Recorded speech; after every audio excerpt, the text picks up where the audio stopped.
제가 조금 자료가 필요할 것 같아서 몇 장 준비했습니다. 그래서 이따 자료 안 가지신 분들은 뒤에 복사한 거 있으시니까 그것은 여기 있습니다. 제가 3장짜리죠?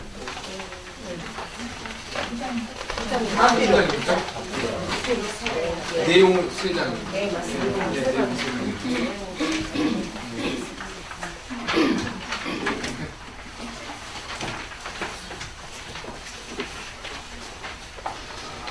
오늘 좀 내용은 그 앞부분입니다만은 그 페이지는 앞부분입니다만은 조금 내용이 재밌는 내용들이 많습니다. 페이지 27쪽으로 넘어가겠습니다. 나를 찾는 길. 지금 이제 전주에는 저희 함께 불교 목적인 고통에서 벗어나는 거, 전번에 말씀드린 것 같이 불교는 깨달음의 종교라고 이야기를 하고 있습니다. 우리 불교는 절대자에게 믿음을 하지 않고 기도를 하지 않고 절대적인 법을 의지하는 것이죠. 그래서 절대적인 법에 의해서 이제 깨달음을 추구하고자 하는 그런 사상이라고 하는 것입니다. 자, 이어서 27쪽의 맨 위에 보시게 되면은 이제 나를 찾는 길이라고 하는 것입니다. 조금 먼저 읽고 설명을 드리겠습니다. 여러분께서도 이제 좀 새겨서 들으시게 되면은 여기 내용이 아주 좋습니다. 내가 삶의 주인공이다. 내가 배고프면 밥 먹고 갈증 나면 물 마시며 미혹의 길로 빠지지 않기 위해 진리를 찾는 것일 뿐 남이나 부처님 때문에 하는 것이 아닙니다. 누구도 내 삶을 대신 살아줄 수는 없습니다. 다만 부처님은 우리가 진리를 찾고 해탈을 구하는 데 큰 도움을 줍니다. 부처님은 큰 스승으로서 우리가 진리 찾아가는 길을 잘 안내해주며 어려운 난관과 시련에 봉착했을 때 잘 보여주십니다. 모든 일의 주인공은 바로 나입니다. 이제 부처님의 법문에 따라서 우리가 이제 공부를 하는 것이죠. 그래서 전번에도 여러분께 말씀드린 바 같이 이제 부처님께서 열반에 드시면서 이제 그 열반에 드신 내용이 여러분께서 아시는 바 같이 대반열반경입니다. 대반열반경이라고 하고 또는 유행경이라고 합니다. 유행경. 여러분들께서 부처님의 어떤 삶, 또 수행, 그리고 부처님께서 입적하실 때, 돌아가실 때의 모습들을 아주 자세하게 표현해 놓은 경전이 대반열반경이라고 하고 있습니다. 그래서 대반열반경에 보시게 되면은 그런 말이 나오죠. 여러분 아시는 바 같이 이제 부처님 돌아가신데 이제 누구의 의지에서 살아야 됩니까? 그래서 부처님께서 법등명 자등명 했죠. 그래서 법에 의지하라고 하는 것입니다.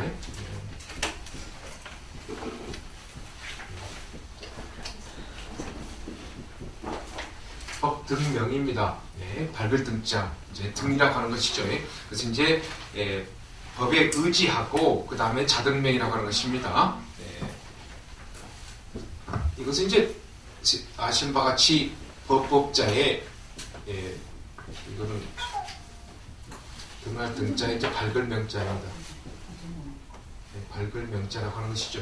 그러니까 이제 법의 등불에 그 의지해서 이제 삶을 살아라 라고 하시면서 그 다음에 또 이제 대반열반경에 무엇을 나오는 거는 이제 부처님께서 이제 내가 설해놓은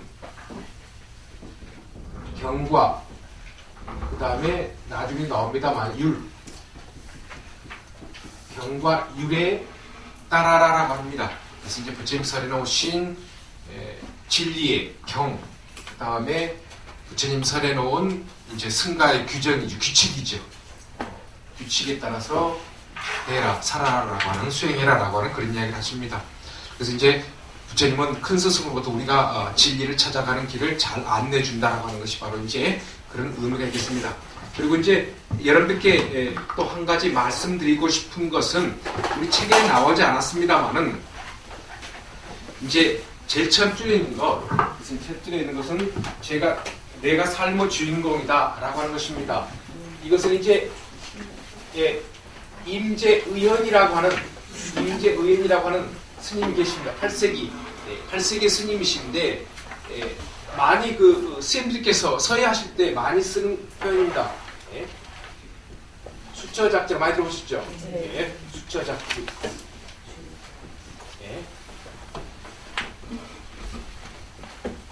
수처작주라고 합니다. 이거는 다른 숫자. 그 다음에 이건 고척자. 만들 짝자. 그 다음에 이제 주인 주자입니다. 주인 주자입니다. 그래서 수처라고 하는 것은 환경과 장소, 시간을 의미합니다. 그래서 어느 곳에든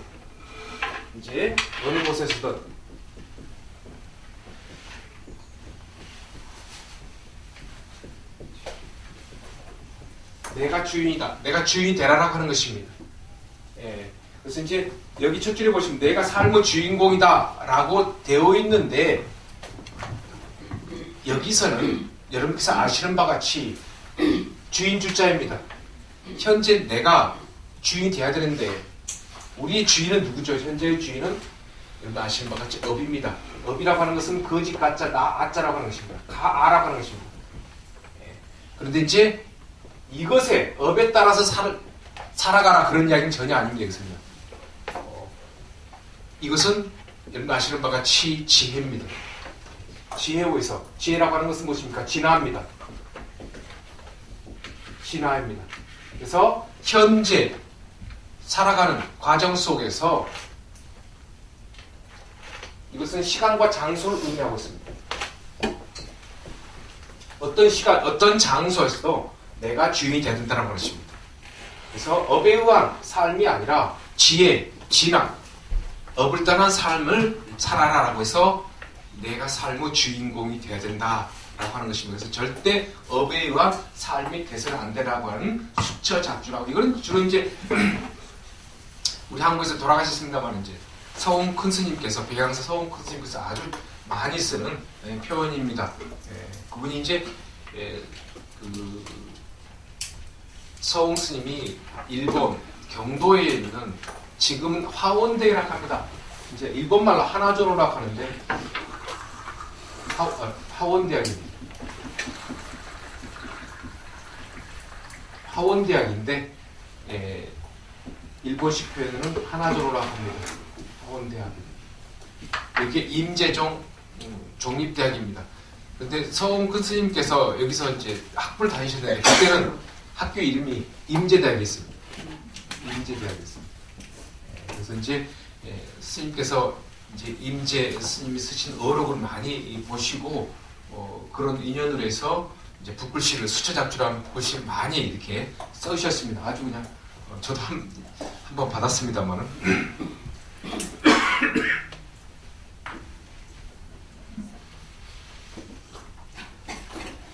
제가 좀 알레르기 성질이 있어가지고 꽃가루 나오면 조금 기침 좀 할 겁니다. 좀 양해 부탁드립니다. 자, 그 다음에 그리고 나서 이제 입처계진이라고 하는 표현이 있습니다. 그것은 생략하겠습니다. 자, 그 밑에 보시게 되면은 개송이 있습니다. 법구경 가지고 왔습니다. 여러분 아시는 바 법구경이라고 하는 것은 좀 늦게 부처님 제스시에 늦게 성립된 것입니다. 그러니까 이제 여러 가지 경전의 말씀들을 뽑아가지고 만들어 놓은 것입니다. 그래서 법구경 보시게 되면 전부 다 넘버 숫자가 매겨져 있습니다. 자기야말로 자신의 주인, 어떤 주인이 따로 있을까라고 하는 것입니다. 그러니까 업에 의해서 살아가지도 말고 어떤 제3자, 어떤 다른 사람들에 의해서 삶을 갖지 말라고 하는 것입니다. 자기를 잘 다룰 때, 좀 표현이 그렇습니다만은 자기를 잘 다룰 때 얻기 힘든 주인을 얻을 것이다. 그러니까 이제 자기를 잘 다루라면 뭐냐? 여러분께 예전에 말씀드린 바와 같이 절대 감각기관에 의해서 살지 말라는 것입니다. 감각기관에 살지 말고 본래의 모습대로 살아가는 것입니다. 그래서 제가 여러분들께 오늘 드린 자료 나중에 지혜하면서 또 말씀드리겠습니다만은 여러분들 맨 끝장에 오늘 드린 자료 중에 맨 끝장을 좀 보겠습니다. 맨 뒤에 장 보시게 되면 맨 위에 먼저 보시겠습니다. 이거는 지혜라고 하는 종자입니다. 대승문헌에서 나온 것인데요. 지금 위의 것은 우리의 본래 모습과 중생의 모습과 그리고 깨달음에 이르렀을 때의 모습입니다. 제가 여기 와서 간혹 이야기했던 것을 제가 이제 원문을 가지고 온 겁니다. 그래서 한번 오늘 이제 강의 들으시고 댁에 가셔서 한번 몇 번 읽어보시면 굉장히 여기 이 내용 중에 좋은 것들이 많이 수록되어 있으니까요. 조금 이제 내용은 딱딱합니다. 왜? 경전을 그대로 제가 옮겨놓은 곳이니까요. 자, 이로 말미암아 응당이 미대한다. 동그라미 1번입니다. 모든 유쟁들은, 이거 중생하고 똑같은 말입니다. 예전에 말씀드린 바와 같이 경전은 번역시대가 고역시대, 구역시대, 신역시대 세 개의 시대로 구분된다고 했죠. 그런데 우리가 많이 알고 있는 용어는 뭐죠? 중생이죠. 그런데 그것은 다시 복습하면은 경전이 번역된 시기를 고역시대, 구역시대, 신역시대 합니다. 이것은 2세기부터 4세기까지, 이것은 5세기에서 6세기, 이것은 안세고, 스님 가선마 등 스님이 번역하는 시대, 이것은 여러분 아시는 바와 같이 구마라집 스님하고 진제 스님, 그 다음에 신역은 7세기입니다. 이때가 여러분도 아시는 바가 현장 스님, 그리고 불공이라고 하는 인도 분이십니다. 그래서 시대를 불교에서 이렇게 하고 있습니다. 절대 이제 타 종교의 구역, 신역 그거 아닙니다. 불교는 이 시대별로 이야기를 하고 있습니다. 이것만 좀 알아두시면 좋은 것이 지금 여기 바로 유정이라는 표현입니다. 유정을 누가 만들었느냐? 현장스님이 만들어놓은 표현입니다.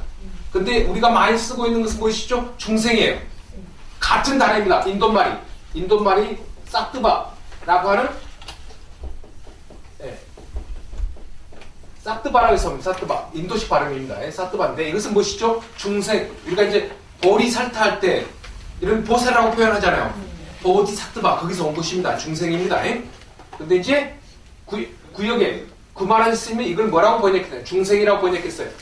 그런데 현장 스님은 이것을 어원적으로 맛있게 분석해가지고 중생이란 말이 맞다. 그래가지고 있을 유자 해가지고 유정이라고 번역했습니다. 30점. 이게 사가 존재입니다. 그 다음 뜨는 하나 이제 발음, 구개음화 현상 같은 그런 성질이고 해서 들어갔고, 이 뜨바가 성질이다, 정입니다. 성품 성자, 정. 그래서 성질을 가지고 있는 존재, 성질을 가지고 있는 생명체, 그래가지고 현장 스님은 이것을 다시 산스크리트, 인도말을 풀어가지고 이렇게 해놓은 것입니다. 그런데 이제 여러분들 이제 구마라집 스님은 무리중자, 중생입니다. 무리중자입니다. 그 다음 날생자, 중생이라고 했습니다. 그래서 모든 생명체라고 하는 의미를 구마라집은 가지고 옵니다. 그런데 이제 현장 스님 아까 말씀드린 것 같이 이분은 중국 분이시지만 인도에 가서 언어를 공부하셨어요. 그래가지고 그대로 옮겨서 자국민들, 중국 사람들한테 그대로 전하고 싶어하는. 그래서 구역시대 구마라집 스님은 안욕달 삼맥삼보리라고 그랬죠. 금강경이라든가 반야신경 보면 안욕달 삼맥삼보리라고 됐죠. 그런데 현장 스님은 무상정등기라고 바꿔버렸어요. 그래서 신액이라고 합니다, 여러분들이. 그래서 여기서는 그렇게 이제 강조 안 합니다만 제 학교에서 학생들이 전부 스님들이다 보니까 그런 것들을 굉장히 제가 강조합니다. 근데 이제 이와 같이 한 예입니다만 유정과 이제 중생이라는 표현이 다르게 번역되어 있다. 그러나 내용은 같다. 자, 본래 여기 모습 내용을 하겠습니다. 자, 모든 유정들은 아득한 예적부터 무루라고 하는 것은 지혜를 의미합니다. 이것은 여러분 아시는 바와 같이 없을 무자에 셀루자라고 하는 것입니다. 셀루자. 무루. 이거는 셀루자입니다. 셀루. 뭐냐? 우리 비가 오면 누전된다고 그랬죠? 그 누전하고 똑같은 말입니다. 그러니까 우리 마음속에 업이 들어가 버리면은 유루. 법이, 그러니까 이제 업이 만들어지지 않는 것을 무루라고 합니다. 그렇기 때문에 그걸 지혜라고 표현하고 있습니다. 그래서 불교 책에 유루가 있고 무루가 있어요. 유루는 번뇌의 성질, 무루는 번뇌가 없는 지혜의 모습, 그렇게 표현하시면 됩니다. 자, 아득한 예책부터 무르 종자가 지혜의 종자가 있었습니다. 우리 중생들의 태초에는 태초 이야기입니다. 전부 다 부처 성질 모습 그 자체로 살았었어요. 지혜로서 갖추고 있었다는 것입니다. 자, 그 다음 두 번째. 그 지혜의 모습은 훈습에 의하지 않고, 훈습이라고 하는 것은 들어온 것입니다. 조금 다른 표현입니다. 우리 그 육류에 훈제가 있죠. 거기는 거기 있는데 그름의 연기에 의해서 그것이 색깔이 변하고 맛이 변하죠. 그와 마찬가지로 벌레는 청정했어요. 청정했는데 밖에서 업이 들어온 겁니다. 그래서 업을 갖다가 번뇌를 갖다 뭐냐 객진번뇌라고 합니다. 우리 우리 손님들 객이라고 그러잖아요. 번뇌인데 밖에서 오는 번뇌가 많아요. 밖에서 와요. 그래서 객진번뇌라고 합니다. 자, 훈습에 의하죠. 자, 지혜라고 하는 것은 밖에서 전혀 오지 않습니다. 원래 다 갖추고 있었어요. 자, 그 지혜라고 하는 것은 밖에서 오지 않고 본래부터 성취된 것이다. 그래서 본래 청정심, 그 다음에 한문으로서 그것은 백정시라고 합니다. 흰백자, 깨끗할 정자 해가지고 백정시라고 합니다. 제가 수업 시간에 우리 마음이 이렇게 있다고 하면 이건 청정시라고 합니다. 아무것도 없어요. 아무것도 없습니다. 그렇기 때문에 그것은 하얀 도화지와 똑같아요. 그래서 백정식이라고 합니다. 우리가 자성청정심 그렇게도 표현하죠. 그래서 본래 청정심입니다. 우리 모습으로. 자, 그런데 3번부터 이후에 승진안에 이취해서 훈습해서 증장된다. 자, 이것은 무엇이냐? 동그라미 1번하고 2번은 우리 본래의 모습, 태초의 모습이었어요. 지혜의 모습이었어요. 그런데 3번부터는 이것은 중생들의 모습입니다. 업이 많이 쌓아버렸어요. 그런데 본래의 지혜를 찾기 위해서는 수행 단계가 있습니다. 수행 단계 중에서 이제 수행 단계를 5가지로 하는데 실은 여기는 나오지 않습니다. 그런데 5가지 중에서 3번째 단계에 들어가면 이제 태초의 모습이었던 지혜가 다시 나오기 시작합니다. 그러나 이후에 승진이랑 우리 직장의 승진하고 똑같은 말입니다. 그러니까 이제 올라가면 올라갈수록 이제 훈습해서 이제 증장된다. 지혜가 증장된다. 동그라미 4번 무르법이 일어나는 것도 이것도 재밌는 표현입니다. 무르법, 지혜법이 일어나는 것도 이것에 의한 오인이 된다. 본래의 무르종자라고 하는 것입니다. 자, 여기 보십시오. 자, 원래는 이렇게 청정했습니다. 청정했는데 우리가 이렇게 더럽혀져 버렸어요. 더럽혀져 버렸으면 무엇에 의해서? 우리 나쁜 의식에 의해서. 자, 수행을 합니다. 그러면 이렇게 다시 깨끗해져요. 자, 여기서 답입니다. 깨끗해졌는데 밖에서 누구에 의해서, 부처님에 의해서, 스님들에 의해서 깨끗해진 것은 절대 아닙니다. 무엇에 의해서요? 내 본래 있던 모습이 다시 나타난 것 뿐입니다. 그 이야기입니다. 자, 부처님의 말씀, 아까 법등명 이야기했습니다. 스님들의 말씀, 좋은 말씀이고 좋은 진리입니다. 그렇지만은 그것을 내가 수행을 통해서 받아들이지 않으면 그것은 그냥 책에 불과하는 것이고 스님 말씀에 왔다 그냥 총치게 나가버리는 것 뿐이에요. 그것을 받아서 내가 수행을 하면은 내 것이 되는 것입니다. 그래서 받아서 수행을 해가지고 수행을 하다 보면 이제 내가 기존에 가지고 있었던 업이 조금 소멸되죠. 그러면 본래 것이 나온다는 것입니다. 그래서 업이 소멸되는 것은 본래의 모습, 그 힘에 의해서 업이 없어진다는 것입니다. 그 이야기가 4번째입니다. 무르법이, 지혜법이 일어나는 것도 이것, 본래의 무르종자, 본래의 지혜 종자의 힘에 의한 오이 된다. 자, 5번째입니다. 이것도 재밌는 거예요. 먼저 읽고 설명드리겠습니다. 무르가, 지혜가 일어날 때 다시 종자를 훈습해서 이룬다. 이건 지혜 종자입니다. 무르가, 지혜가 일어날 때 다시 지혜 종자를 훈습해 이룬다. 모든 종자를 지혜 종자로 받아들여서 이제 받아들인다. 이것은 불과히 부처님의 단계에서 이루어집니다. 자, 이것도 제가 여러분들께 누누이 설명해 드린 내용인데, 자, 이것입니다. 조금 전에 제가 여러분께 말씀을 드렸습니다. 우리의 본래 모습은 청정함 그 자체에 있습니다. 백정식이었습니다. 이것이 백정식이었는데 그러나 이제 내가 업을 통해서 의식을 통해서 더럽혀졌습니다. 근데 조금 수행하다 보니까 본래의 모습이 나타나가지고 이제 지혜의 모습이 더 강해졌던 것입니다. 근데 남아있는 지혜는 어떻게 되느냐? 이 지혜가 힘이 강하다 보니까 이것은 조금 남았다 한들 이것은 힘을 쓰지 못해요. 지혜가 더 강해져 버립니다.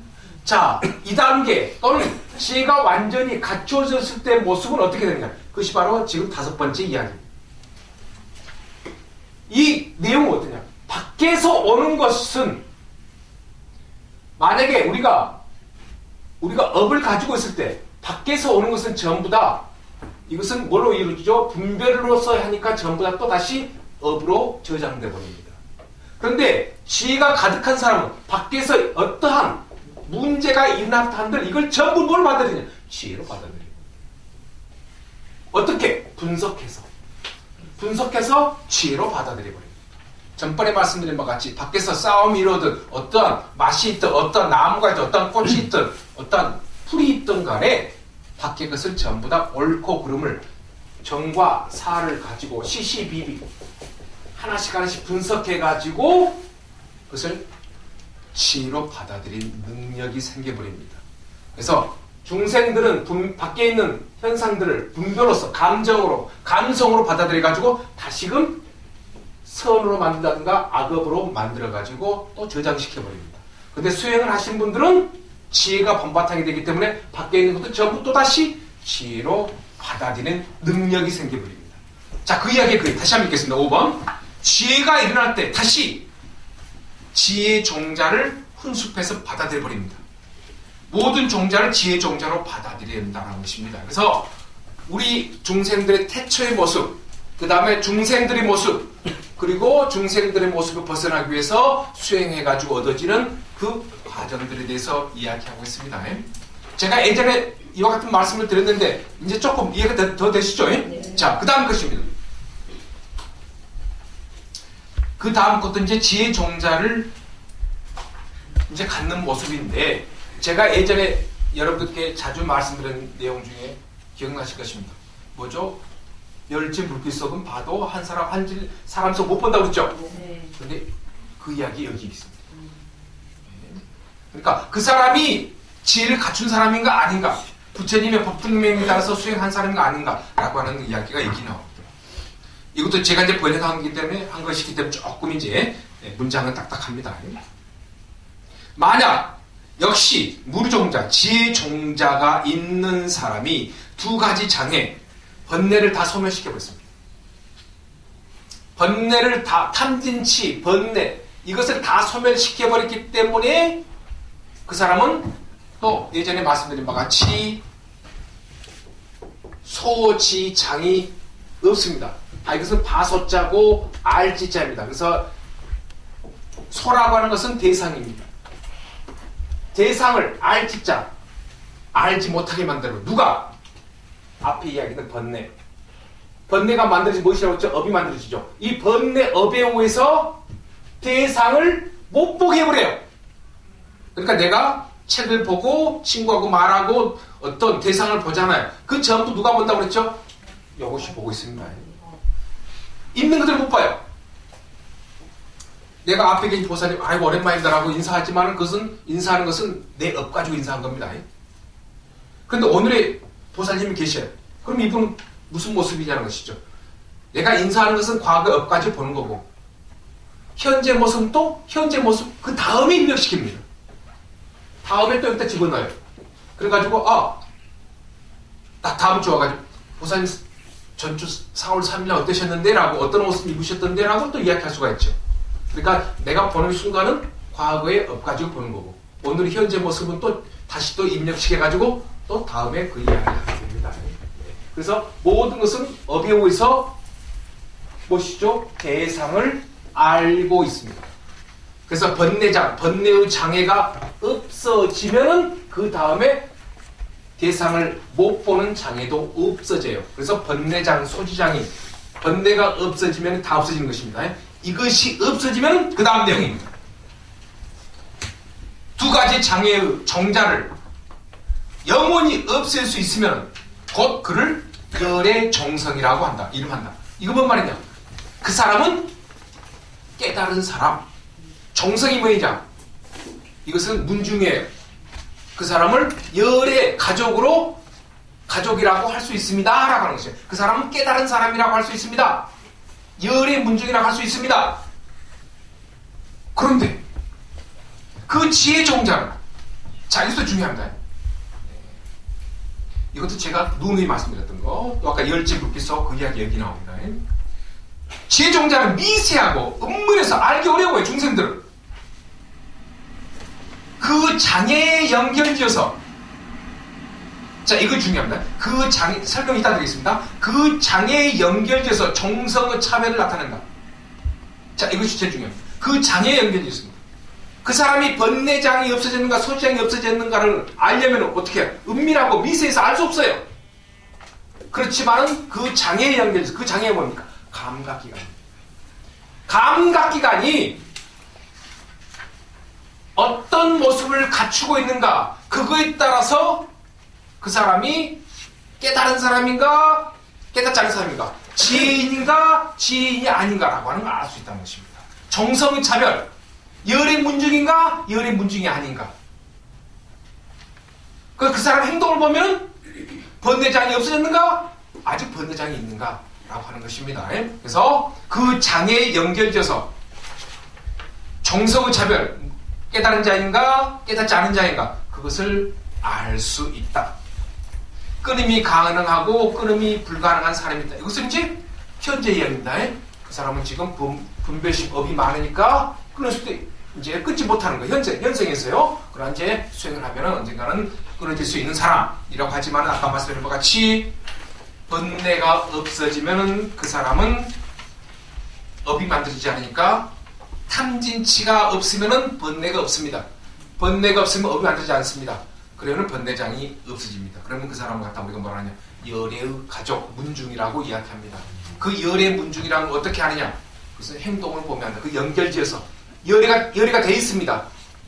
열의가 돼 있는 사람은 의식이 바뀌는 거고 행동이 바뀌는 것이죠.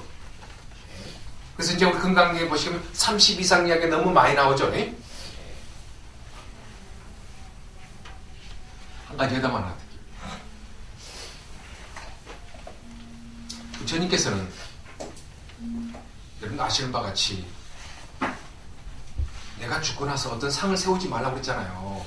근데 부처님에 대한 그 어떤 생각, 그래서 어떤 모시고자 하는 뜻들이 많아가지고 부처님 상을 세워놓죠. 그리고 이제 깨달음을 얻게 되면은 또한 아까 말씀드린 것 같이 상호가 바뀐다. 30 이상 80종으라고 이야기했잖아요. 근데 이제 일부 애국학자들에 의해서 이것을 좀 비판적으로 보고 있습니다. 너무나도 신성시하는 거 아니냐 라고 하는 것이죠. 근데 이제 근본적인 의미는 수행을 하면은 여기서 자동적으로 이제 변하게 되는 것이죠. 외적인 모습이.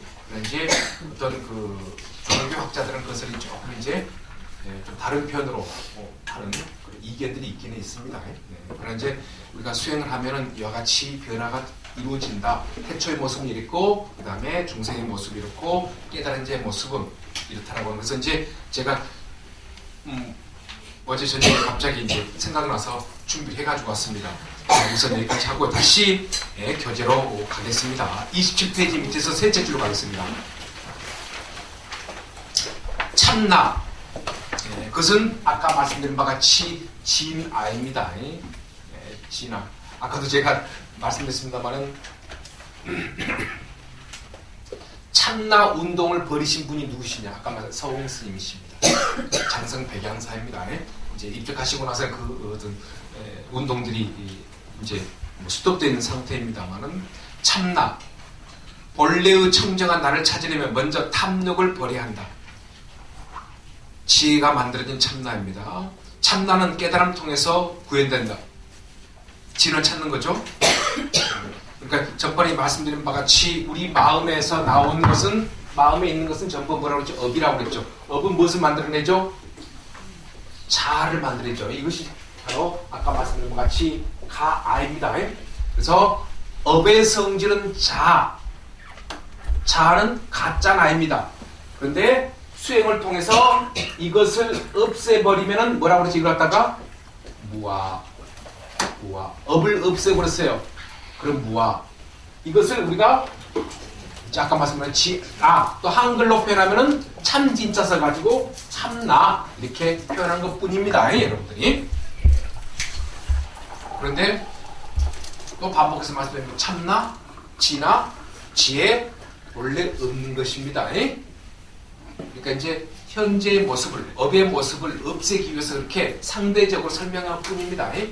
절대 있다, 증득한다. 그것은 불교적인 사고가 아닙니다. 자, 맨 밑에 좀 참나를 찾지 못한 사람은 깨달음에 이르지 못한 사람이요.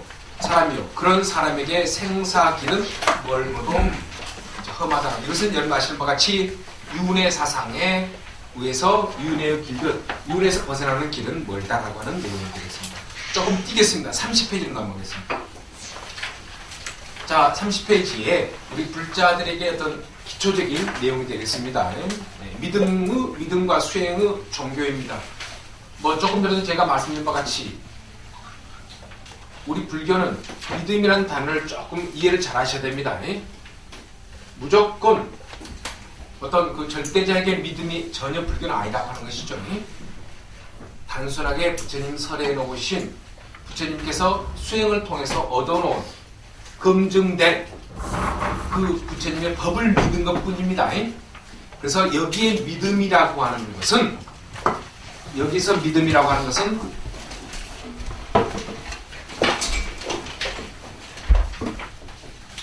여기서 믿음은 가지고 믿음과 수행만 가지고 이야기하는데 실은 여기 하나가 더 들어가 있어야 됩니다. 믿음 이전에 뭐가 있어야 되냐?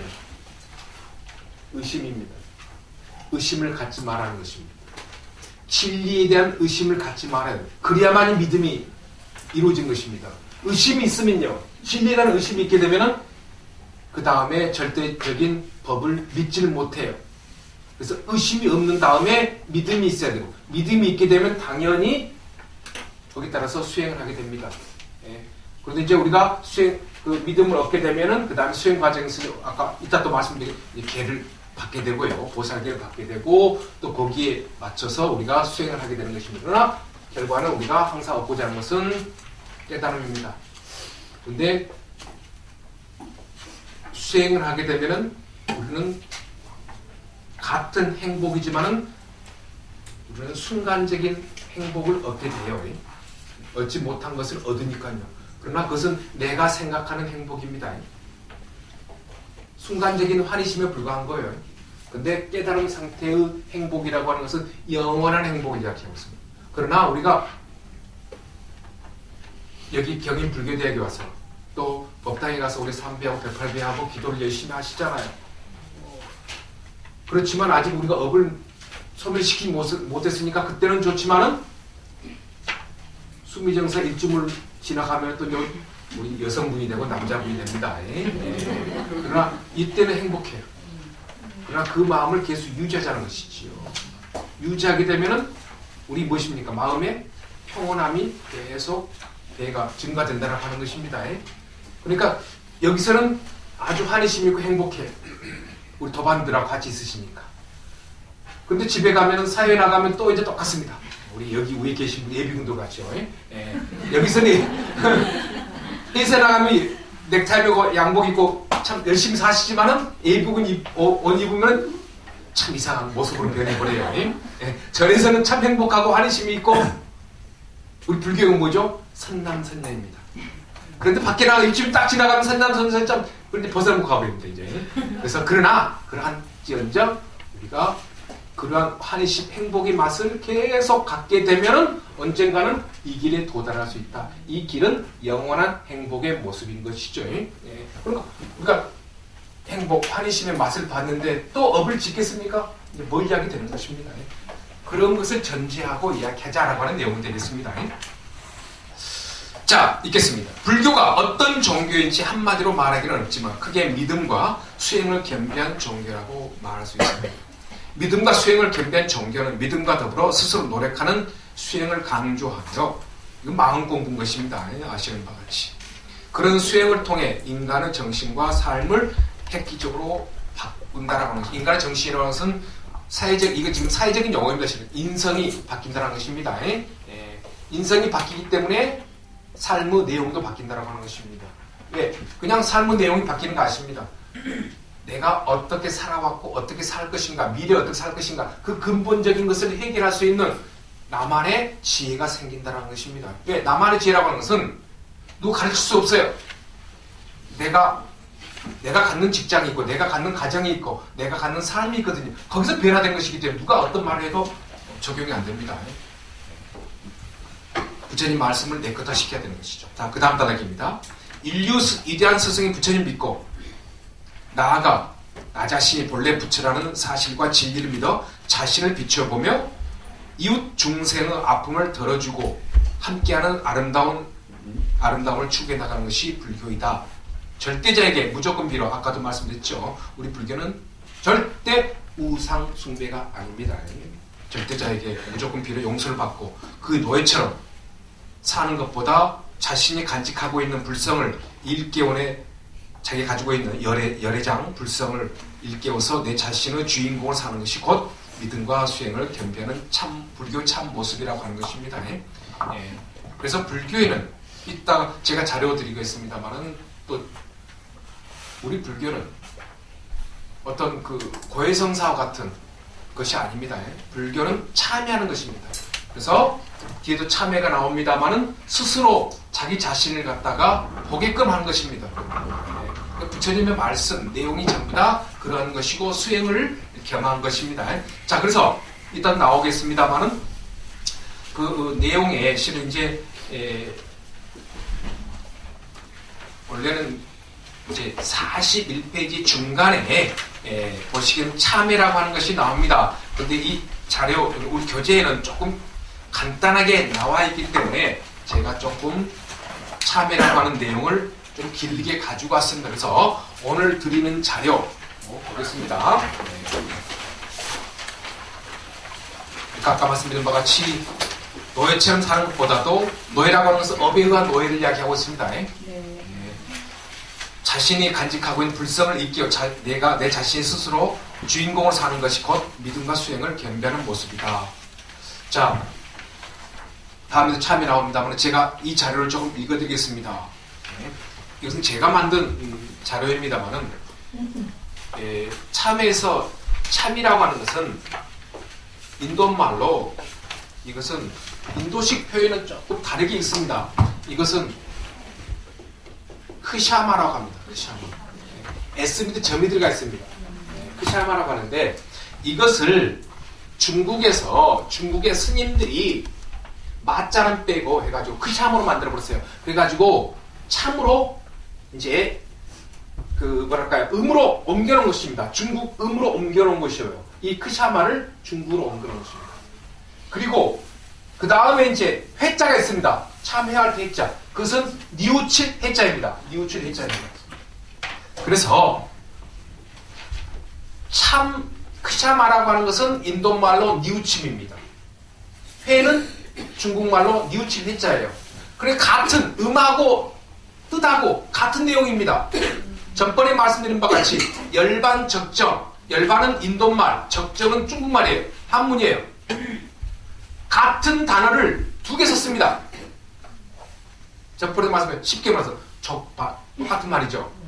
족은 한문이고 발은 우리나라 말이에요. 그렇게 생각하시면 된다. 참 이렇게 이상한 단어들이 많아요. 어쩔 수 없습니다. 천년 전에 만들어 놓은 단어인데 제가 여기서 바꿉시다 할 수 없는 거고.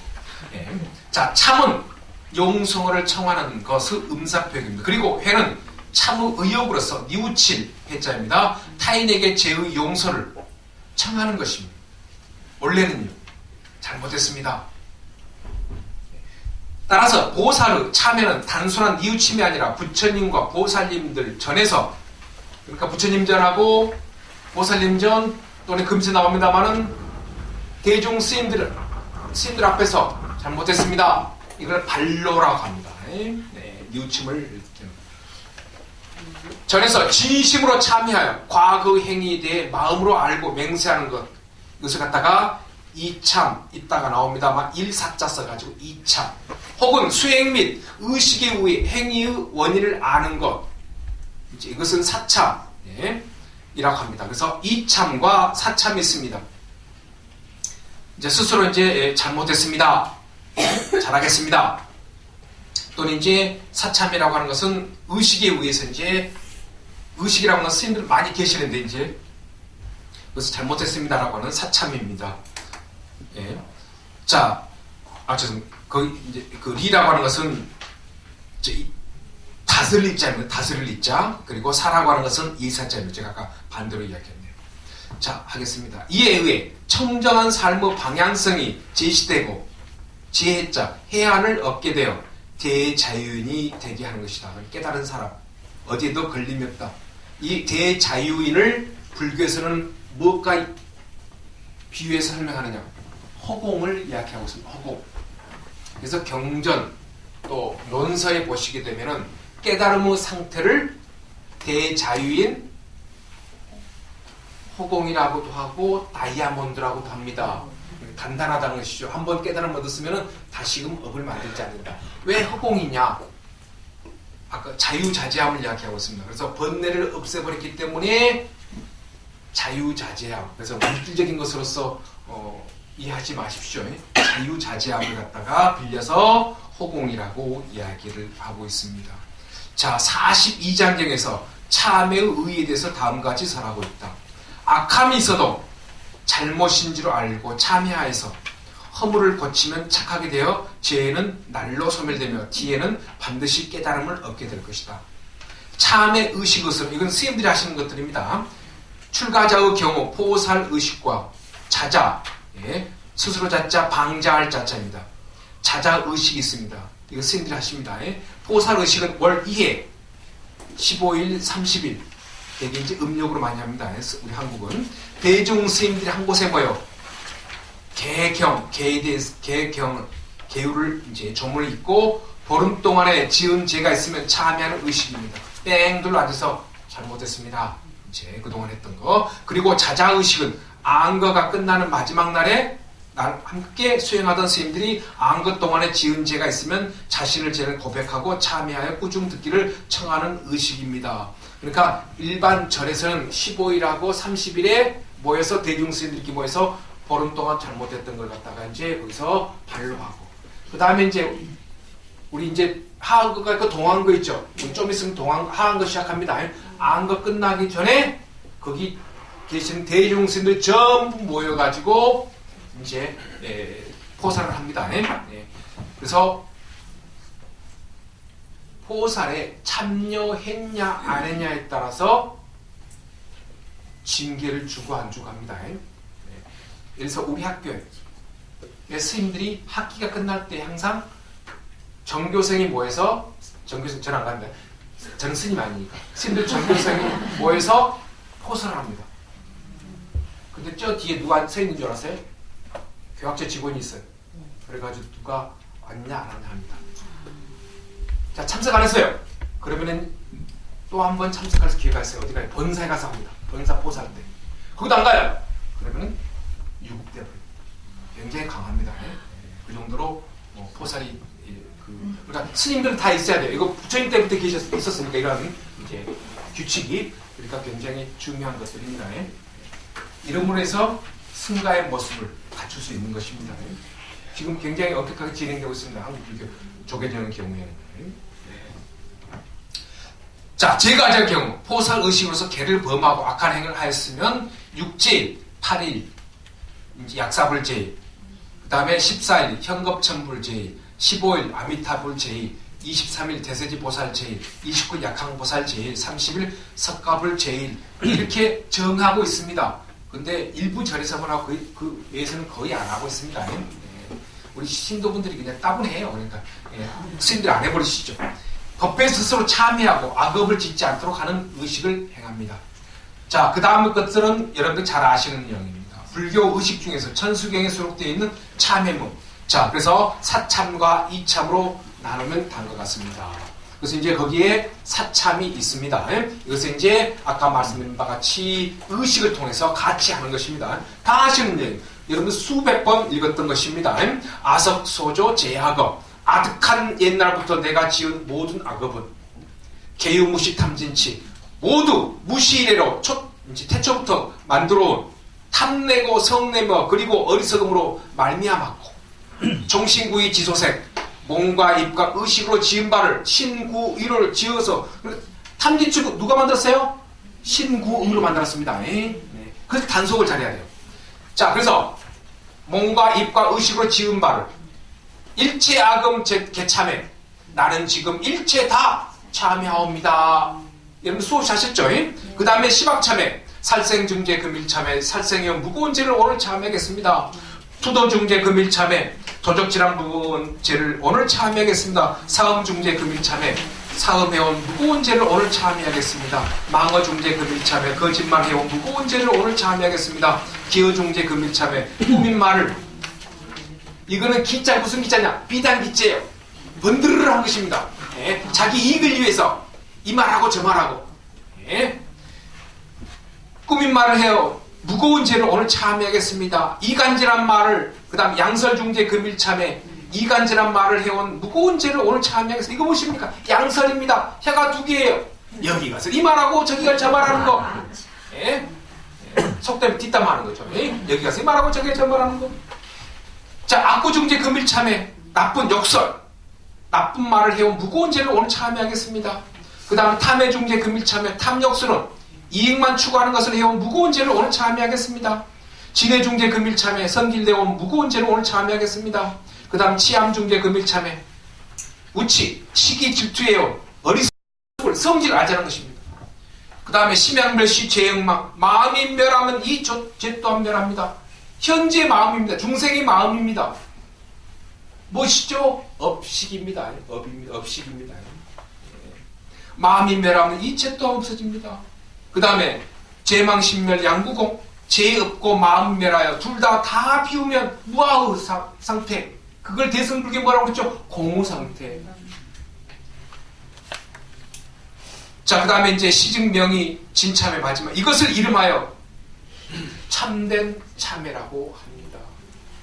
그래서 이와 같은 참회 의식과 수행에 의해 악업, 즉 탐욕, 성내, 어리석음 그래서 탐진치를 여의어 올바른 삶을 희귀하는 것이 참된 참회입니다.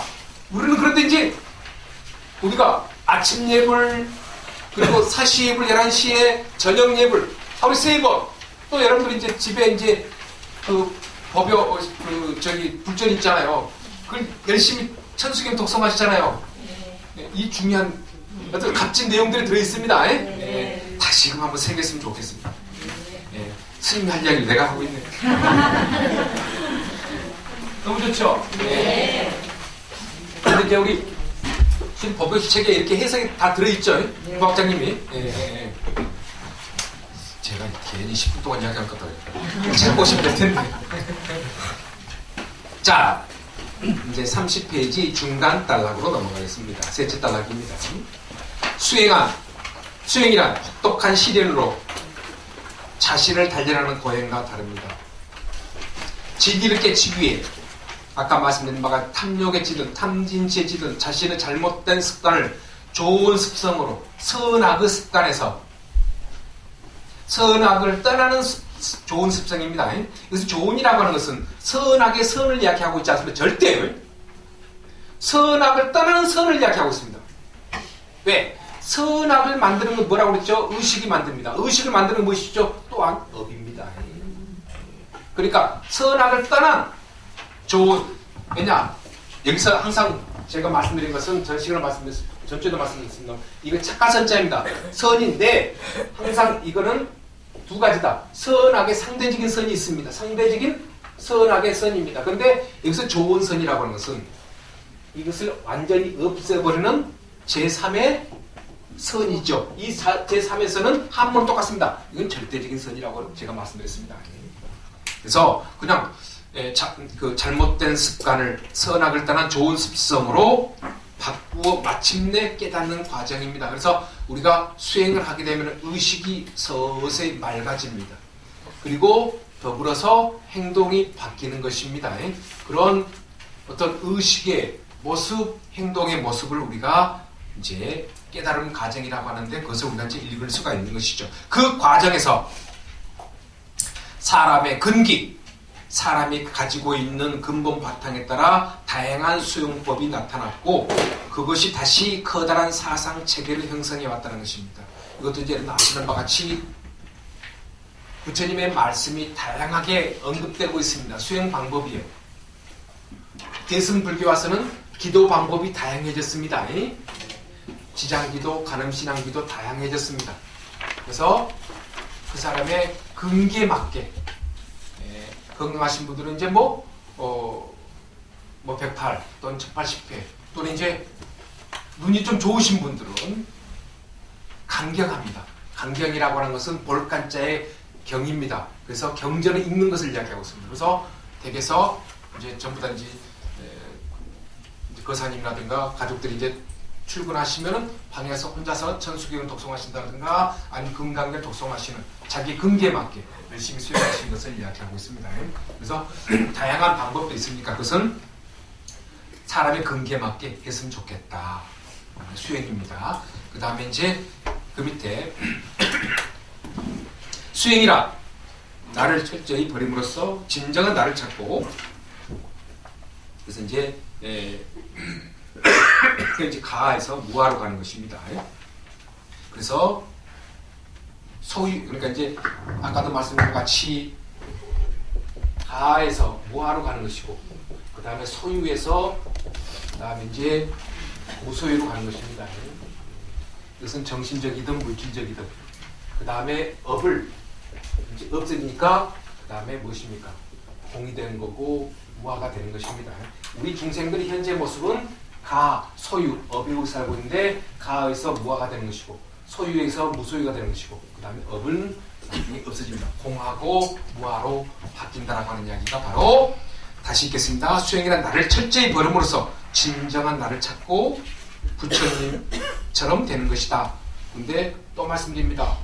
찾는다고 해서 찾는 것이 없습니다. 원래 없는 것입니다. 원래 모습으로 가는 것 뿐입니다. 수행을 중시하는 불교 특징이야말로 절대자로부터의 구원만을 중시하고 유일신을 강조하는 여러 다른 종교들과 불교를 구분짓는 중요한 점이라고 할 수 있겠습니다. 물론 불교도 부처님에 대한 전적인 믿음을 통한 구제의 길도 열어놓지만 결국에는 내면의 힘을 키워 궁극적으로 깨달음의 길로 향하는 것을 말합니다. 31쪽 둘째, 수행을 통해서 우리가 간직해야 하는 것은 지혜입니다. 그래서 불교를 나중에 이제 지혜라고 하는 것이 나옵니다. 전번에도 말씀드린 바와 같이 지혜라고 하는 것은 아는 것을 벗어나는 것입니다. 그래서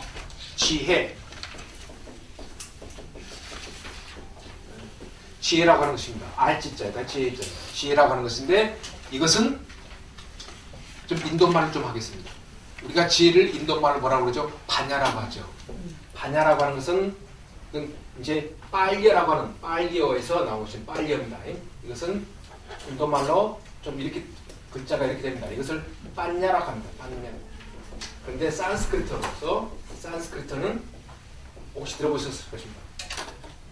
뿌라즈냐라고. 뿌라즈냐. 이거 두 개 다 불교 책들 아니면 신문에 보시게 되면은 많이 나옵니다. 뿌라즈냐. 이것을 뿌라즈냐를 자 설명드립니다. 이것을 한문으로 옮겨가지고 뭐라 그러느냐? 반야. 이것을 옮겨가지고 뿌라즈냐를 바라밀 이렇게 놓고 있습니다. 그래서 이제 자 그런데 제가 이야기하고자 하는 것이 바로 여기서 이것이 아니라 이겁니다. 알다라고 하는 것이 증야라고 하는 것입니다. 증야라고 하는 것인데 여기에 뿌라가 들어갑니다. 이것은 알다라고 하는 것은 무엇에 의해서 안주하세요? 여러분 아시는 것 같아요. 업에 의해서 하는 것입니다. 근데 업을 없애버립니다. 업을 없애면은 이 뿌라라고 하는 것이 무엇이냐? 완전함입니다. 완전함. 그래서 알기는 이것은 업에 의해서 알긴 한데 업을 놔버렸습니다. 그렇기 때문에 있는 그대로 보게 됩니다. 완전하게 봅니다. 그래서 뿌라가 들어갑니다. 그래서 이제 우리 한문에서는 얼른 알아요. 지혜라고 하는 거. 단순하게 업이 없어지면 지혜가 생긴다 라고 하지만은 아는 것은 무엇입니까? 아는 것은 알지자입니다. 그런데 이것은 업에 의해서 만들어 놓은 내가 과거에 무엇입니까? 우리 그렇죠. 저 사람 지혜 있는 분이시다 라고 하는 것은 무엇입니까? 과거 경험, 연륜이 쌓으신 분한테 그렇게 표현한 것입니다. 근데 그것도 연륜이 쌓으신 건 무엇입니까? 업에 의해서 결정된 것입니다. 근데 그 알지자를 완전히 없애버립니다. 그렇게 되면은 그때야말로 업이 없어지니까 완전하게 봅니다. 이걸 또 불교에서는 뭘 표현하죠? 아까도 말씀드린 바와 같이 안욕다 삼맥삼보리 할 때 무상정등정각이죠. 거기서 바를 정자가 바로 완전함을 이야기하고 있습니다. 깨달음 얻었지만 완전한 깨달음입니다. 열반의 점은 완전한 열반입니다.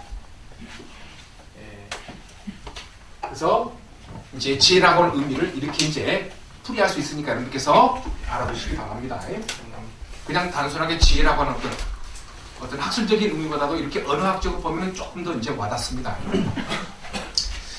자, 수행을 통해서 31쪽에 부처님 수행을 통해서 우리가 간직해야 하는 것은 지혜이다.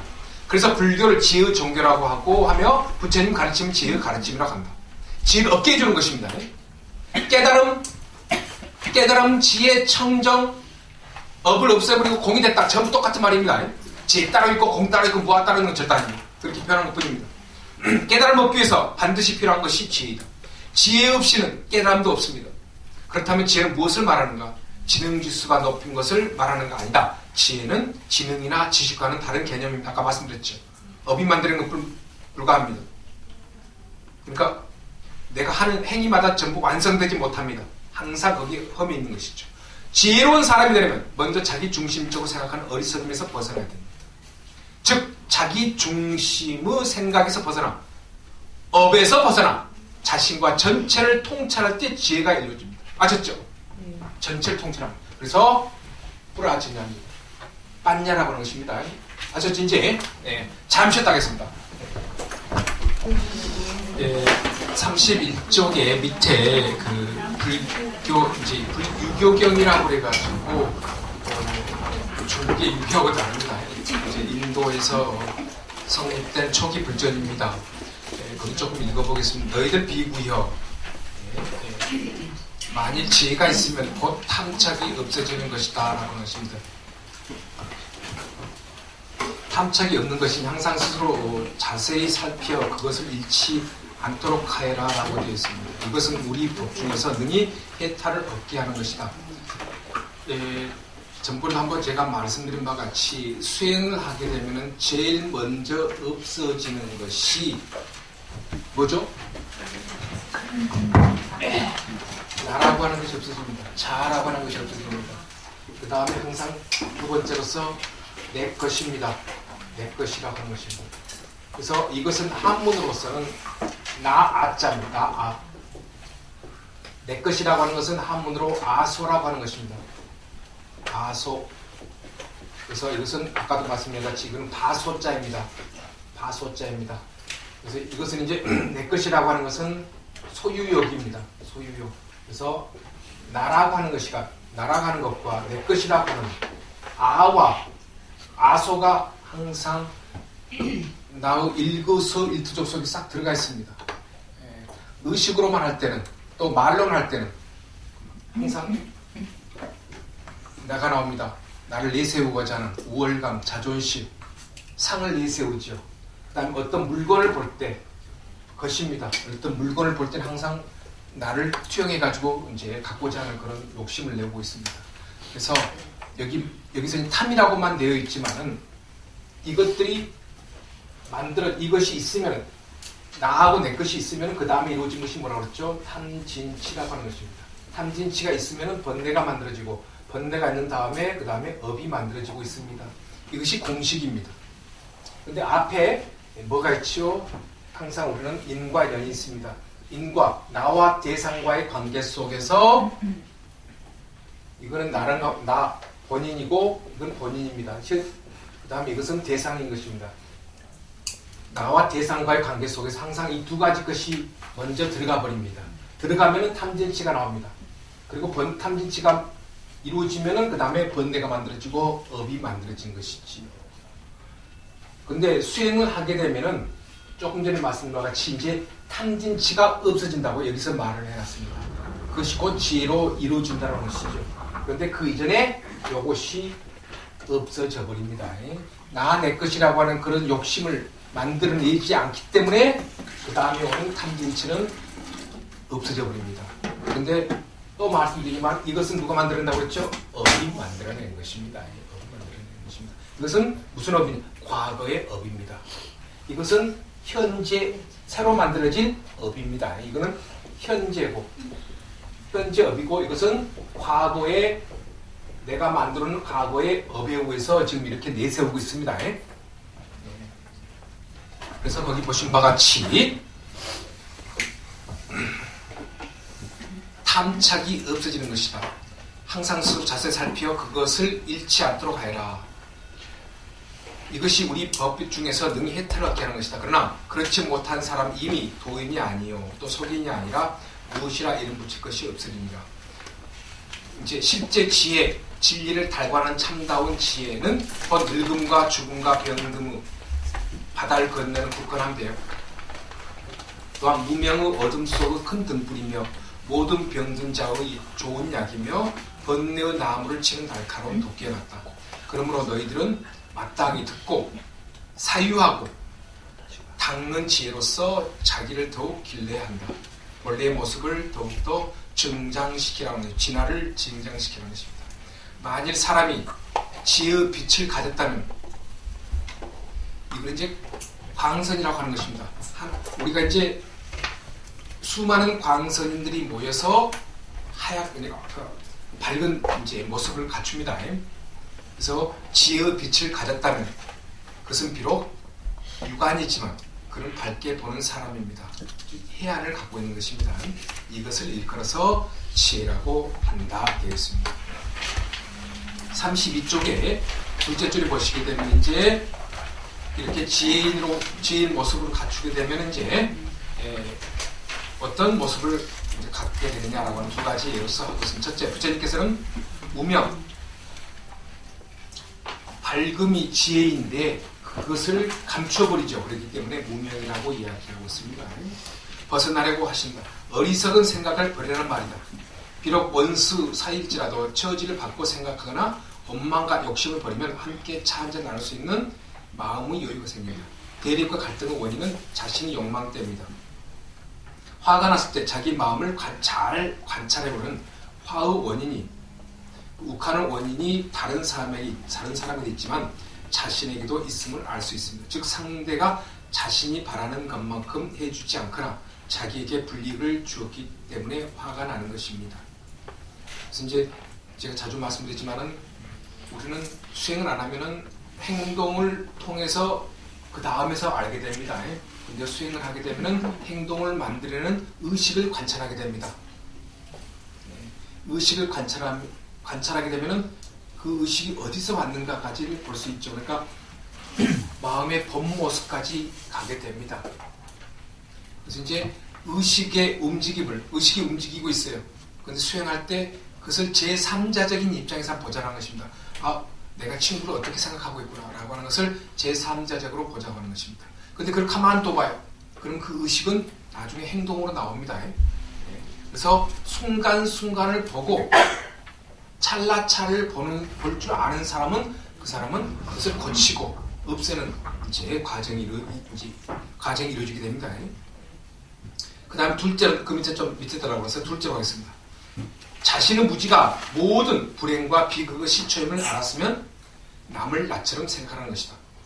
자신의 이익을 위해서라면 뒤에 오는 결과를 생각하지 않고 행동하는 사람이 적지 않다. 지혜로운 사람은 행동에 앞서 그 결과를 생각하고 어리석은 사람은 생각에 앞서 행동부터 한다라고 하는 것입니다. 그래서 아까 말씀드린 것 같이 수행하신 분들은 의식을 보게 되죠. 근데 조금 더 들어가면은 의식이 있는데 그 의식을 이제 그대로 놔둡니다. 아까 말씀드린 것 같이 그 다음에 행동으로 이루어지죠. 그걸 한번 전체 관찰하는 것이죠. 근데 좀 더 수행을 하게 되면은 그 의식 속에 선악을 이야기하자고 하면은 선의 모습이 많다, 악의 모습이 많다라고 하는 것을 서서히 보게 되죠. 그러면은 선업이 많다, 악업이 많다 라고 하는 것을 알게 되고, 악업이 많으면은 자연히 악한 행동으로 이어지게 되는 것입니다. 그래서 의식의 모습을 빨리 보는 사람이 수행을 많이 하신 분이십니다. 왜? 그 다음 행동으로 이어지지 않으니까. 감각기관으로 눈, 코, 귀, 혀, 몸, 이 5가지로 이어지지 않으니까요. 그래서 지금까지 이제 믿음과 수행에 대해서 이제 말씀을 드렸습니다. 그 다음에 33쪽으로 넘어가겠습니다. 이제 이것은 여러분께서 아시는 바와 같이 불교 신행인데, 아까 말씀한 바와 같이 단순한 어떤 믿음의 것이 아니라 이제 수행을 통해서 아는 그런 삼보입니다. 3가지 법회라고 해서 이제 불법승 삼보를 이야기하고 있습니다. 앞부분만 좀 읽겠습니다. 일상적인 삶을 살다 불교에 입문하려고 첫 마음을 했다는 그 순간부터 바른 믿음을 가지고 사는 참다운 이제 불자가 되는, 부처님의 이제 제자가 된다는 것입니다. 참다운 불자가 되려면 먼저 지극한 마음으로 삼보에 기해야 된다. 이제 그 기라고 하는 것은 예전에 한번 말씀드린 바와 같이 나마스라고 합니다. 이것이 이제 인도에 가면은 나마스테 하죠. 기합니다. 이것이 이제 인사말입니다. 이것은 이제 그 나마스라고 하는 단어에서 나온 것입니다. 인사할 때. 그래서 귀이라고 하는 의미가 됐습니다. 그래서 이제 부처님께 기한다 라고 하는 것은 이제 그 불법성, 뭐 부처님 기한다, 법에 기한다, 그 다음에 스님에 기한다라고 하는 것은 이제 여기에서 나온 표현입니다. 존경의 의미가 깃들어 있는 내용이 되겠습니다.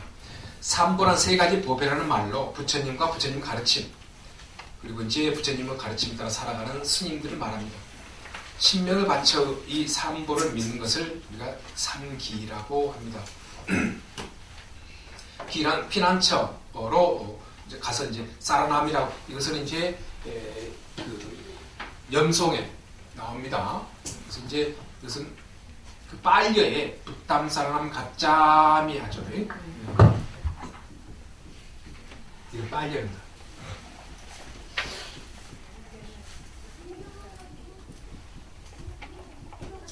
그 다음에 이제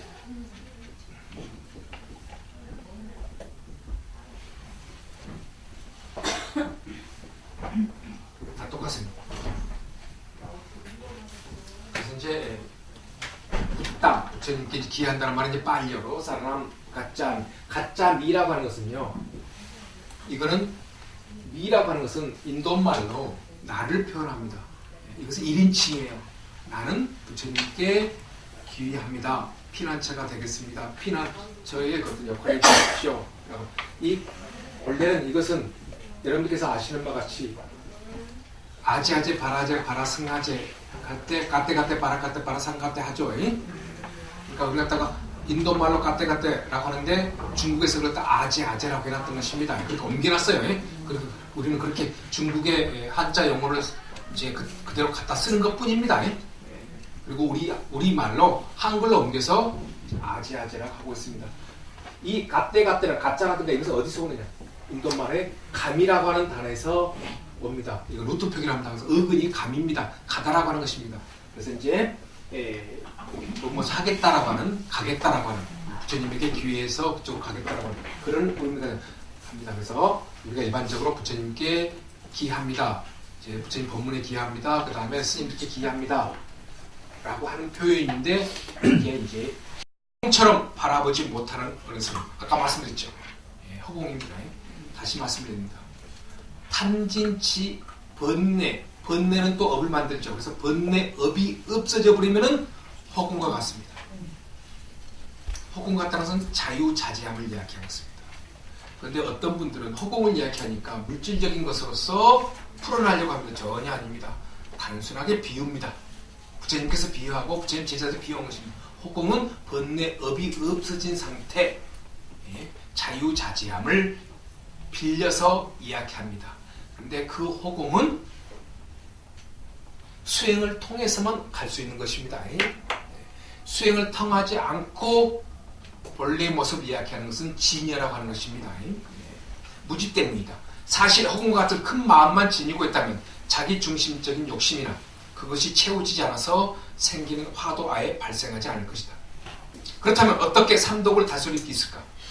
탐욕은 청빈하고 맑고 깨끗한 생활인 자, 개로 화는 급히 올라오는 마음을 잠재우는 깊은 선정으로. 여기는 조금 뭐랄까 표현이 조금 거치는 표현입니다. 먼저 개가 있어야 됩니다.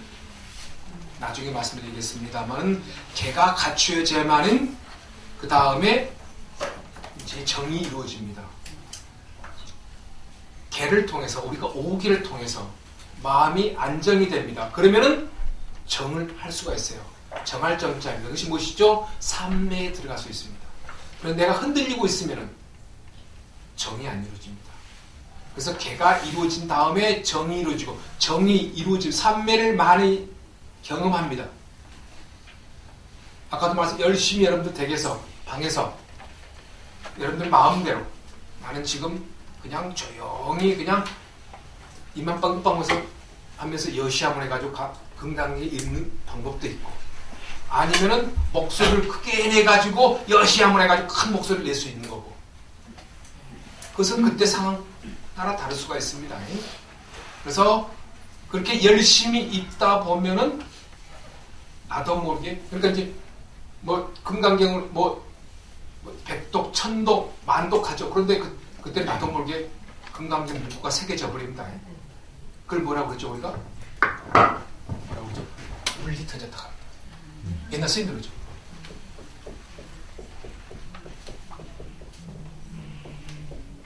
물리 터졌다 합니다.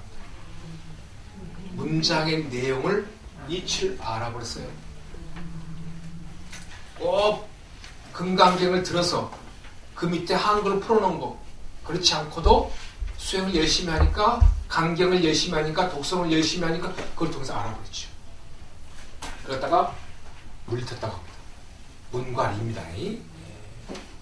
그래서 이제 아까 말씀드린 내 근기에 맞게 하시면 됩니다. 그러므로 해서 나중에 이제 그런 걸 통해서 정이 이루어집니다. 흔들림이 없어요. 흔들림이 없으니까 행하는 쪽쪽 무시함, 지혜스러움이 나오는 것입니다. 그래서 개가 이루어져야만이 정이 이루어지고 정이 이루어져야만이 해가 이루어지고 이건 순차적입니다. 그래도 제가 악업 하나 짓겠습니다. 구업 하나 짓겠습니다. 이건 내 이야기 아니라 스님들도 많이 이야기하죠. 우리 한국 불교 문제. 개정해 중에서 뭔만 중요시하죠? 정만 중요시하는 분들이 많아요. 아셨죠? 네, 모르면 지나갑니다.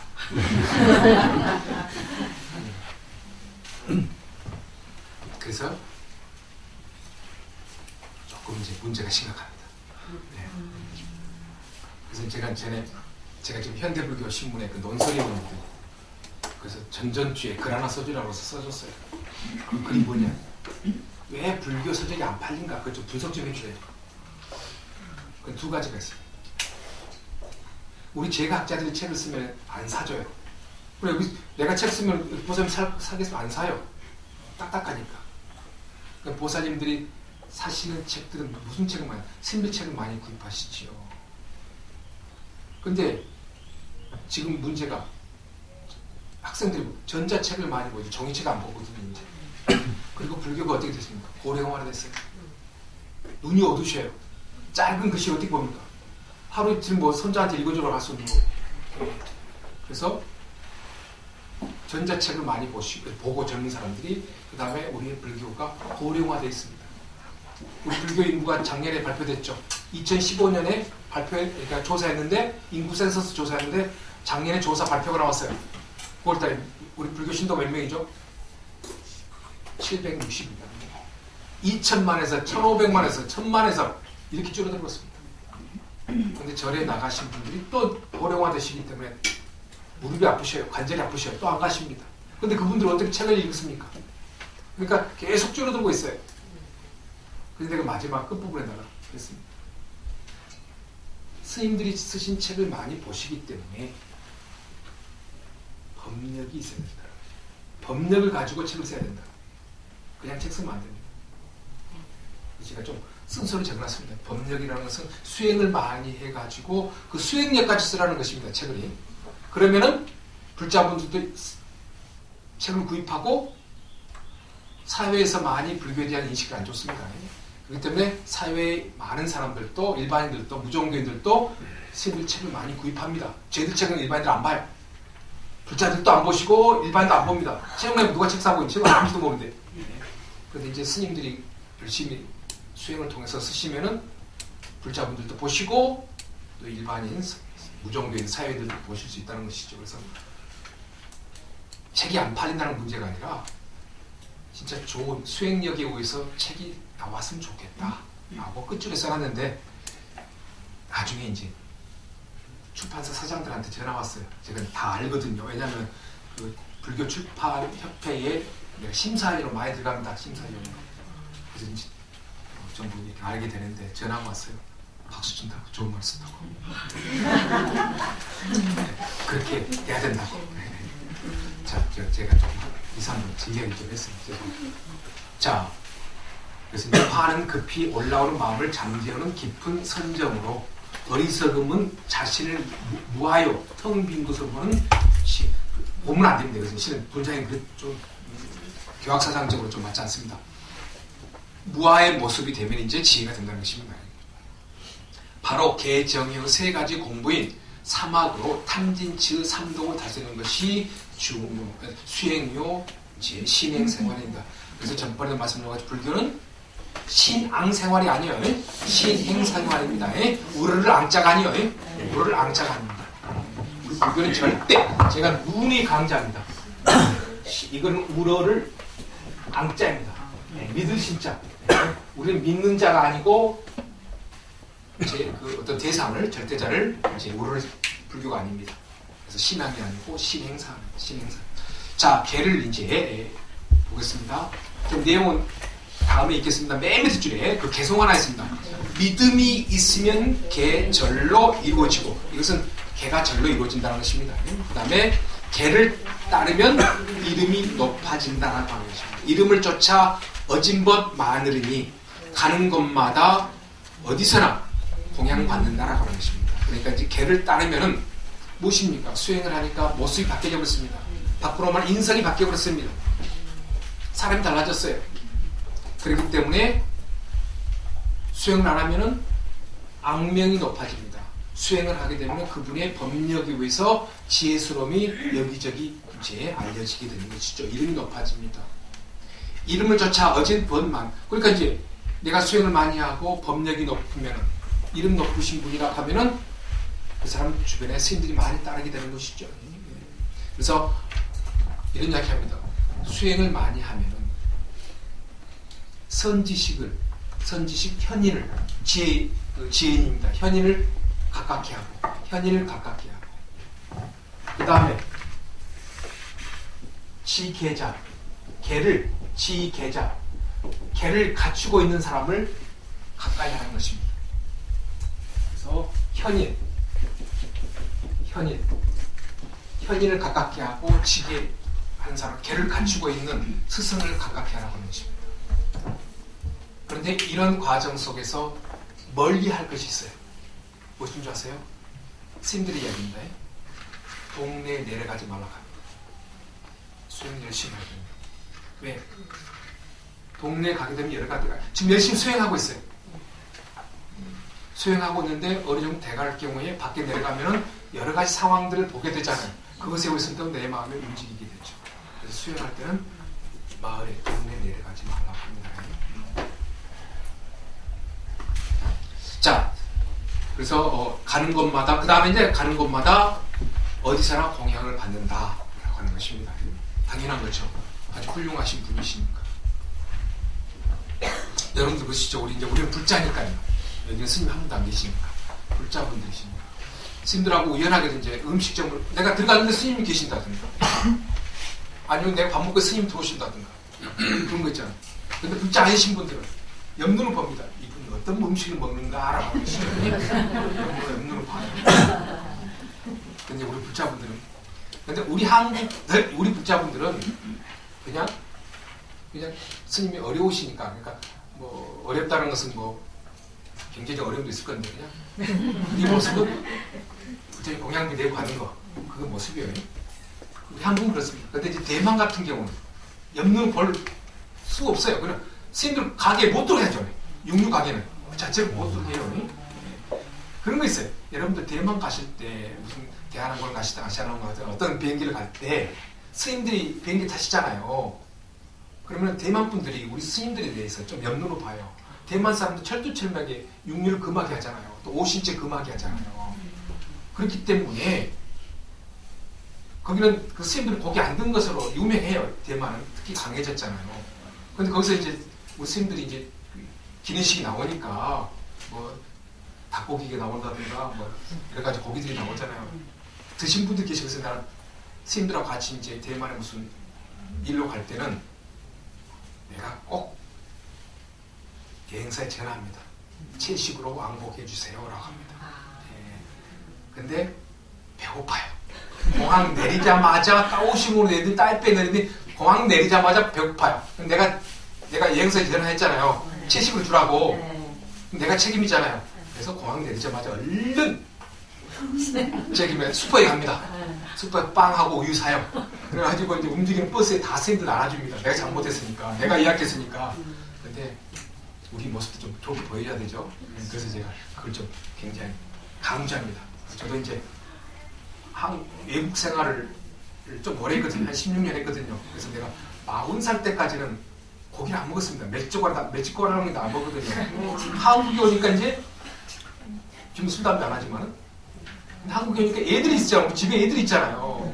뭐 아빠 혼자 고집 세워가지고 고기 안 먹는 그렇잖아요. 그래서 이제 애들 때문에 고기 뭐 한 점, 두 점 먹지만 그러나 이제 내가 학교에서 생활을 많이 합니다. 우리 학교는 전혀 파도 안 나고 마늘도 안 들어갑니다. 절도 처음 그러니까 이제 학교에서 생활 많이 해요. 그래서 이런 이야기 좀 많이 집에 가서 어떤 고기를 굽는다고 그러잖아요. 그러면 이제 내가 방문 다 열어봅니다. 좀 시끄럽게 문 다 열어버려요. 우리 식구들이 춥다 그러는데 근데 그런 냄새를 싫어하는 사람이라. 그래서 우리 집이 생선 구이를 많이 합니다. 제 이제 할아버지가 바닷가에 사셔가지고 시도 때도 보내주셔요. 그래서 소진해야 되니까. 그래서 내가 그러더니 나 없을 때 드세요. 제가 좀 여담 이야기를 많이 했습니다. 자, 그래서 가는 곳마다 공양받는다. 공양해드립시다, 스님들이. 자, 부처님께서는 계율을 잘 지키면 저절로 밝은 지혜가 생겨난다고 말씀하셨습니다. 개가 먼저입니다. 아무 생각 없이 내뱉는 말 한마디나 행동 하나가 죄나 복을 짓는 일이 될 수 있음을 명심하고 항상 몸과 말과 생각을 조심하고 경계해야 합니다. 불자들은 하고 싶은 대로 행동하기보다는 좋은 결과를 가져다주는 방향으로 생각하고 행동하는 좋은 습관을 길러야 할 것입니다. 그런데 우리가 30년 살고 40년 살고 50년, 60년 살아왔잖아요. 그 습관이 들어있습니다. 그 습은 또 법이 만들어진 것이고, 그래서 이제 우리가 습관이라고도 하고, 스님들은 그걸 뭐라고 그러죠? 습이라고 표현합니다. 그래서 우리 학교에서는 스님들한테 습이라는 표현 절대 쓰지 마세요 라고 합니다. 그래서 제가 아까 오늘 그 처음에 종자라고 하는 표현을 썼잖아요. 이 종자라고 하는 것은 경전에 보시게 되면 종자는 다른 말로 뭐라고 하느냐? 습기라고 한다. 이것은 습관입니다. 습기라고 한다. 그러니까 무엇입니까? 이것은 기운입니다. 기운이 반복되는 것입니다. 업이 반복되는 것입니다. 그래서 종자가 없으면은 곧 반복된 행위가 나오지 않습니다. 그런데 스님들이 습이 어떻고라고 하는 습이라는 표현 많이 쓰셔요. 그것은 수행을 안 하고 있습니다라고 하는 이야기입니다. 그냥 무의식적으로 하더라도 그 표현을 쓰지 말아야 됩니다. 그러니까 내가 행동하는 거, 여러분들이 개인적으로 행동하는 거 전부 다 습기입니다. 수행을 안 하니까. 즉 없애지 못했으니까 계속 반복되는 것입니다. 네. 그러니까 종자를 계속 써먹는 거예요. 오늘 종자, 내일 종자, 모레 종자. 그것은 전부 다 내 마음속에 저장되는 것입니다. 자, 그래서 이제 불자들은 하고 싶은 대로 행동하는 좋은 결과를 가져다주는 방향을 생각하고 행동하는 좋은 습관을 길러야 한다. 자, 그 다음에 개정에서 이제 개 부분입니다. 개는 인도말로 산스크리트로서는 신라라고 합니다. 네, 신라라고 합니다. 그 다음에 율이라고 하는 것은 비나해라고 하는 거 들어보셨죠? 비나해라고 합니다. 그래서 개와 율은 이따 나옵니다만 다릅니다. 여러분 아시는 바와 같이 개는 도덕적이고 윤리적인 거 이제 오개라고 하지요. 그래서 우리 청신사 청신녀들은 오개를 받습니다. 그런데 이제 스님들은 10성계를 한 5개 더 받아요. 스님들은. 우리는 5개만 받습니다. 개와 율은 불교도 생활 윤리 또는 삶과 수행의 규범입니다. 도덕적이고 그 도덕적인 윤리적인 것은 이제 39페이지 5가지 나와 있죠. 계율은 적으로 불자들이 준수하는 삶의 방식과 규율로서 당을 통치한다. 그러니까 이제 이것은 일반적인 불자, 이것은 스님들에게만 주어집니다. 율이, 계율이라고 하는데 개는 제가자, 출가자 다 사용하는 거고 율은 우리가 관계없습니다. 우리 제가 불자들 관계없어요. 스님들만 이제 통용되는 것입니다. 그러나 개와 율은 엄밀하게 말하면 뜻이 다르다. 개는 불교 수행을 하는 사람은 자발적으로 지켜야 하는 도덕적 수행이며 율은 여기 나오네요. 승가의 질서를 유지하기 위해 필요한 타일적 행위 규범입니다. 그것은 우리로 말하면 법칙이에요. 법이에요. 왜냐? 스님들은 혼자 생활하는 것이 아니라 단체 생활입니다. 그래서 단체 생활하고 그러니까 수행자의 모습, 성직자의 모습, 그 다음 단체 생활의 모습 그것을 갖추기 하기 위해서는 규칙이 필요한 거죠. 그래서 이렇게 이야기하고 있습니다. 그 다음에 이제 그 39페이지에 제가 불자가 수지할 하는 가장 기본적인 개는 오개이다. 오개는 스스로 선택한 것이며 자율적인 것이다. 누구도 강요하지 않는 것이다. 라고 되어 있습니다. 한 가지 말씀드리겠습니다. 부처님께서 갑자기 뭐 전부 다 오늘부터 내가 교주고 지금부터 오개를 지키시오. 그 다음에 이제 여러분 아시는 바와 같이 비구 스님들은 몇 개죠? 250개. 그 다음 비구니 스님들은 358개입니다. 다릅니다. 348개입니다. 비구니 스님들은 348개예요. 왜? 여자의 몸이기 때문에 더 많은 개의 내용을 추가했습니다. 자, 그런데 이제 부처님께서 하루아침에 자, 오늘부터 5개, 그 다음에 250개, 348개 이야기하는 것이 아닙니다. 그때 따라서 이제 스님께서 무슨 따를 숫자, 그 다음에 이제 범위죠. 갑자기 범죄.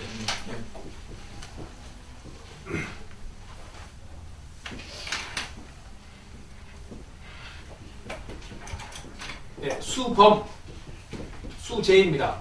수범입니다. 수범, 수제. 그래서 이제 그때 범한 것 따라서 범의 수범, 범한 것에 따라서 행위에 따라서 범한 행위에 따라서 그때마다 제재를 했던 것입니다. 그래서 오개라고 하는 것은 나중에 만들어진 것입니다. 그래서 예전에 말씀드린 것처럼 이제 그 코끼리 고기 먹지 말아라. 처음에는 부처님께서 아무 말도 안 했어요. 근데 그 부처님 제자 스님들이, 직제자들이 배가 고파요. 그러니까 동네 사람들이 음식을 주는 거죠. 공양해 주는 거죠. 그래서 얻어먹었어요. 그래서 나중에 부처님한테 항의 온 거예요. 아니 어떻게 스님이 코끼리 고기 먹을 수 있느냐 라고 합니다. 아 그래요? 그럼 내 코끼리 고기 못 먹게 하겠습니다 라고 합니다. 코끼리는 나라의 재산입니다. 부족끼리 싸움을 할 때 그것은 병기로 사용해요. 싣고 다니는. 그래서 코끼리 고기 먹지 말라고 합니다. 그 다음에 뱀 고기 먹지 말라고 합니다. 또 똑같이 뱀을 스님들이 얻어 드셨어요. 나중에 이제 누가 와서 부처님한테 삿대질하면서 뭐라 하느냐. 어떻게 뱀은 우리가 모시는 신인데 뭐죠? 코브라 신이 있죠. 뱀신입니다. 우리 신앙의 대상이신데 어떻게 뱀 고기를 먹습니까? 그래서 부처님께서 그러면 또 먹지 말아라. 그 다음에 또 하루는 이제 개고기를 먹었어요. 어떻게 내가 키우는 개를, 우리가 가깝게 있는 개를 또 먹습니까? 그것은 천민들만 먹는 개인데. 그래서 그럼 먹지 말아라. 또 우유하고 꿀을 먹었어요. 스님들 얻어먹었어요. 또 먹지 말아라 나중에. 왜? 우유하고 꿀은 그것은 새끼를 키우기 위해서 또 새 생명을 에게 그 먹이를 주기 위해서 만드는 거죠. 그것은 결과적으로 보시면 도둑 물건입니다. 도둑 물건이에요. 그러니까 먹지 말아라. 그래서 그때 상황에 따라서 먹지 말아 하다가 나중에는 그걸 전부 통칭해서 고기 먹지 말아라. 근데 고기 먹지 말라 하는데 또 세 가지는 먹어도 된다. 자, 내가 밥상에 올라왔어요.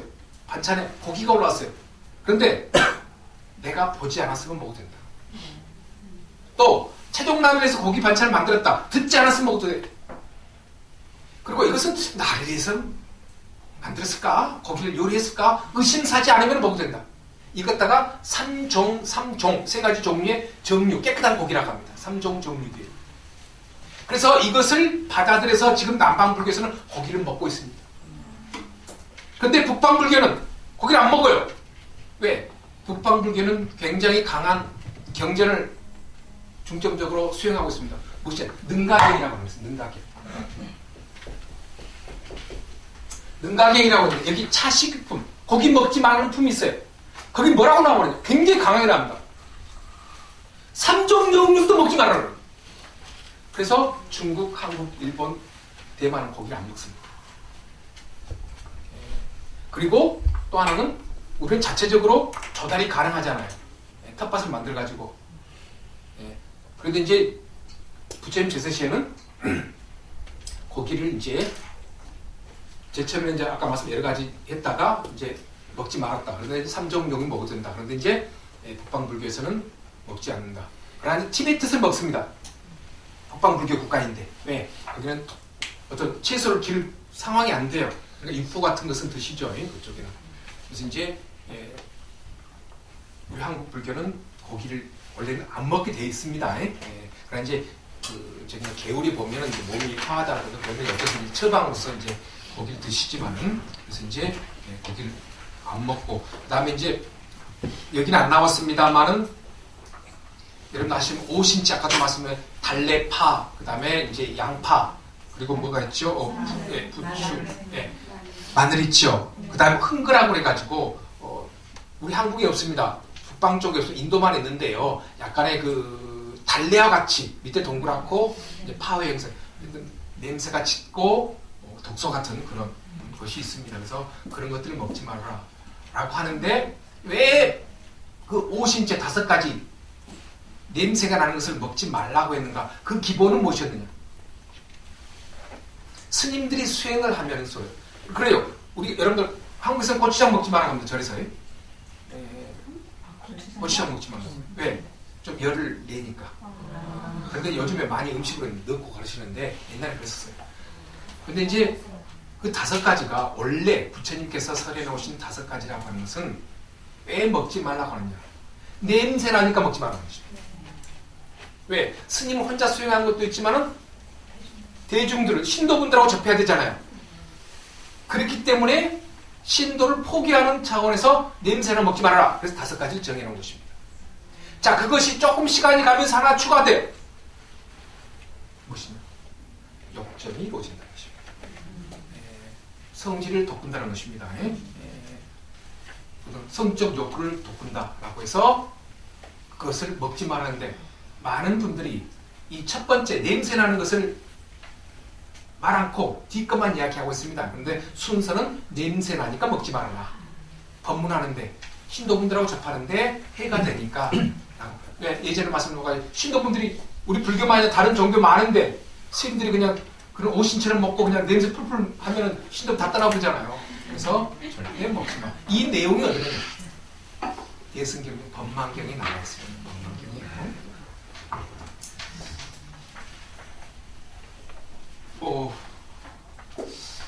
오늘 여기까지 39페이지. 그 다음 부분은 제가 다음 시간에 조금 5개, 5시간씩 제가 설명을 드리겠습니다.